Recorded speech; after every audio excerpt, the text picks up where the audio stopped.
জীবনের হিসাব। সুকুমার রায়। বিদ্যে বোঝায় বাবুমশাই, চড়ি শখের বোটে, মাঝিরে কন বলতে পারিস সূর্যি কেন ওঠে? চাঁদটা কেন বাড়ে কমে, জোয়ার কেন আসে?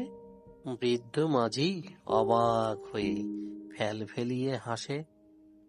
বাবু বলেন, সারা যেন মরলি রে তুই খাঁটি, জ্ঞান বিনে তোর জীবনটা যে চারি আনাই মাটি। খানিক বাদে কহেন বাবু, বল তো দেখি ভেবে, নদীর ধারা কেমনে আসে পাহাড় হতে নেবে? বলতো কেন লবণ পোড়া সাগর ভরা পানি? মাঝি সে কয়, আরে মশাই, অত কি আর জানি। বাবু বলেন, এই বয়সেও জানিস নেও তা কি, জীবনটা তোর নেহাত খেলো, অষ্ট আনাই